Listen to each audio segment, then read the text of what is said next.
नमस्कार, आप देख रहे हैं SPN9 न्यूज़ और आपके साथ मैं हूं क्रांति सिंह। आज महाराष्ट्र की सियासत को लेकर के बहुत बारीकी से बात करेंगे और महाराष्ट्र में जो सियासी खलबली मच रही है उसको लेकर के चर्चा करेंगे कि महाराष्ट्र की सियासत में आखिरकार कौन किसके विरुद्ध जाता हुआ दिखाई दे रहा है, किसके खेमे पर जो है ज़्यादा असर पड़ता हुआ नज़र आ रहा है, किसका खेमा कमज़ोर हो रहा है, किसका खेमा मजबूत हो रहा है। ये तमाम मुद्दे रहेंगे। इन्हीं मुद्दों के साथ जो है हम आज का ये खास प्रोग्राम आपके साथ शेयर करेंगे। लेकिन उससे पहले हम आपको बता दें कि एक तरफ जहां हम देख रहे हैं कि एनडीए की सरकार तो है, लेकिन एनडीए में जितने भी नेता जो है वो कोई छोटे पद पर हो चाहे कोई बड़े पद पर हो, हर नेता कहीं ना कहीं प्रधानमंत्री नरेंद्र मोदी की तरफ जो है एक टक से ज़रूर दिखाई दे रहा है। देखिए, अभी अगर मैं कांग्रेस के हालात पर बात करूं तो कांग्रेस के अगेंस्ट में जितने भी नेता जाते हुए दिखाई दे रहे हैं, इन्होंने उस समय साथ नहीं छोड़ा था जिस समय की कांग्रेस की सत्ता नहीं थी। लेकिन आज आप ये देख सकते हो कि यहाँ पर जो है जिस तरीके से एनडीए में अपने अपने मुद्दे जो है वो उठते हुए नजर आए, उन मुद्दों को देख करके ये बात बिल्कुल साफ जाहिर होती है कि कल को अगर एनडीए की सरकार नहीं रही तो शायद इन नेताओं का असली चेहरा भी बाहर आ सकता है।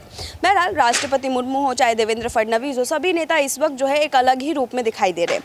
हमारे साथ हमारे साथी जो है अबरार जुड़ने वाले हैं। अबरार, पहले तो आपका बहुत बहुत स्वागत है। महाराष्ट्र की सियासत की बात हम कर रहे थे, जिस तरीके से महाराष्ट्र में जो है देवेंद्र फडणवीस का नाम इन दिनों जो है मोदी सरकार के विरोध में देखा जा रहा है। कहा जा रहा है कि यहाँ पर जो है संसदीय का जो यहाँ पर चुनाव होगा, संसद में नेताओं को लाने की बात होगी, तो उस दौरान भी जिस तरीके से तल्ख देखे जा रहे हैं शिंदे गुट और यहाँ पर फडणवीस गुट के बीच में, उससे माना ही जा रहा है कि अगर इस बार भी शिंदे को ज़्यादा सहयोग मिला बीजेपी की तरफ से और फडणवीस को कम मिला तो शायद फडणवीस इस बार अपना गुस्सा नहीं रोक पाएंगे। आपको क्या लगता है? देखिए, देवेंद्र फडणवीस को जिस तरीके से मुख्यमंत्री नहीं बनाया गया वो कहीं ना कहीं बीजेपी की एक बड़ी रणनीति थी, क्योंकि सियासी आप हालात कह सकते हैं कि उस समय के ऐसे थे कि एकनाथ शिंदे को अगर मुख्यमंत्री पद नहीं सौंपा जाता तो फिर बीजेपी सत्ता में नहीं आ पाती।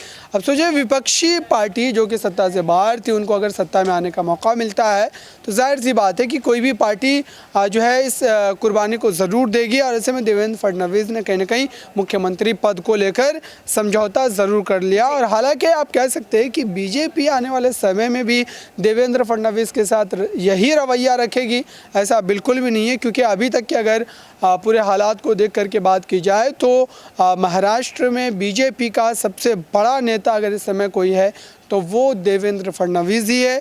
और लगभग ये तय है कि 2024 लोकसभा चुनाव में देवेंद्र फडणवीस के नेतृत्व में ही एनडीए जो है महाराष्ट्र में चुनाव लड़ेगी।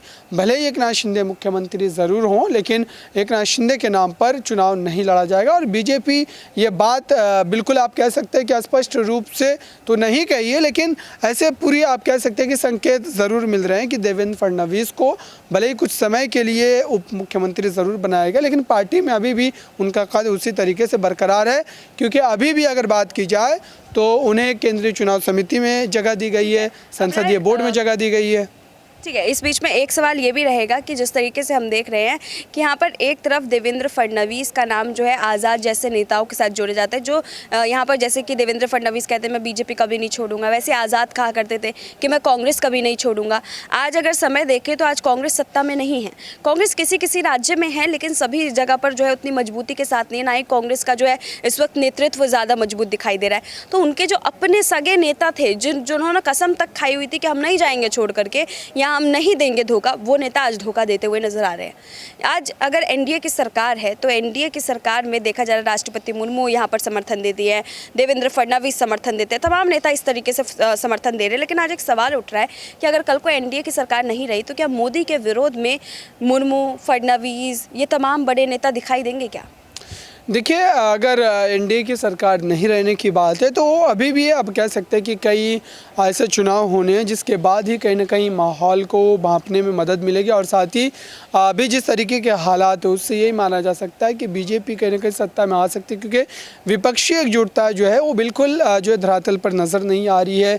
चाहे वो किसी भी बड़ी पार्टी की बात कर ले, विपक्ष की कहीं ना कहीं तमाम पार्टियों में इख्तिलाफ है। और यही बड़ी वजह है कि बीजेपी को हराने में विपक्ष का कामयाब नहीं हो पाता। चाहे ममता बनर्जी को देखिए, वो अलग अपने जो है एक तरीके से रणनीतियों के तहत चलती है, सोनिया गांधी के नेतृत्व में उन्हें चलना पसंद नहीं है, और साथ ही शरद पवार, ऐसे कई बड़े नेता जो विपक्षी एकजुटता वाले प्लेटफॉर्म पर एक साथ नहीं आना चाहते हैं। अखिलेश यादव ने भी भारत जोड़ो यात्रा का हिस्सा बनने से मना कर दिया।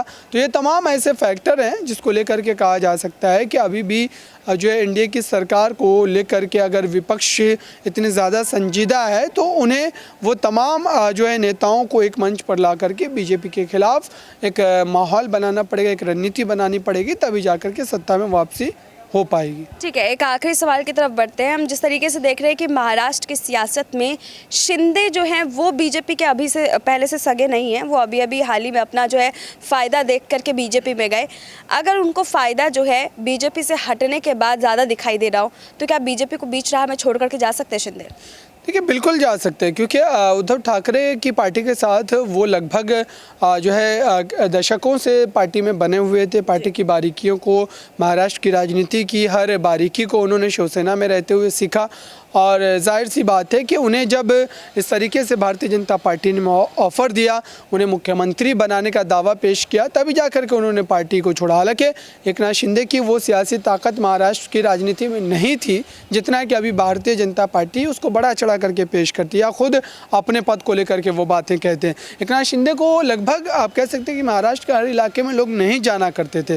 थाने, कल्याण, पालघर जैसे इलाकों में ज़रूर उनकी पकड़ थी, लेकिन उसके बावजूद भी आप कह सकते हैं कि इतने ज़्यादा ताकतवर नेता नहीं थे कि लगभग 40 से 39 विधायकों को वो अपने साथ जो है पार्टी से तोड़ कर ले जा सके। बीजेपी का इसमें बड़ा रोल था, और बीजेपी ने ही इस पूरे खेल को अंजाम दिया है।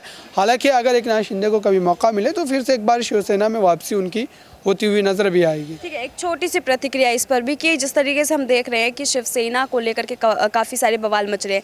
शिंदे गुट में जो शिवसेना इस वक्त मौजूद है, उनके अंदर आपसी विवाद काफ़ी चल रहा है, तो उनके विवाद को देखते हुए क्या कहेंगे? क्या उनमें से जो ये बात खुल कर के सामने आने लगी, उनके गुट के नेता इस बात की ओर भी इशारा करने लगे कि हम ही में से कोई एक नेता है जो उद्धव गुट को या फिर विपक्षी दल को जो है सपोर्ट कर रहा है, हमारे अंदर की बात जो है वहाँ तक पहुँचा रहा है, तभी हमारे ऊपर जो है कुर्की की जा रही है, कोई कार्रवाई हो रही है?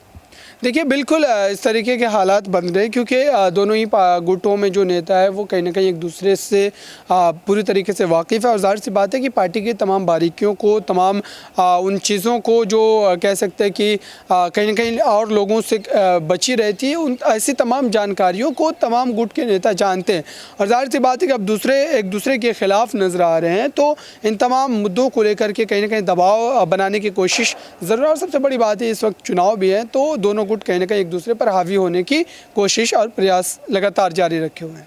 ठीक है, धन्यवाद अब्रार। तो आप देख सकते हैं इस पूरे मामले में कि किस तरीके से जो है एक तरफ जहाँ सियासी बवाल मच रहा था, वहीं दूसरी तरफ जो है इस मुद्दे को लेकर के बातें भी चल रही थी कि आखिरकार महाराष्ट्र की सियासत में अब विवाद किसके नाम पर होगा। फिलहाल आज के इस खास रिपोर्ट में बस इतना ही। देश दुनिया की तमाम बड़ी खबरों के लिए देखते रहिए SPN9 न्यूज़।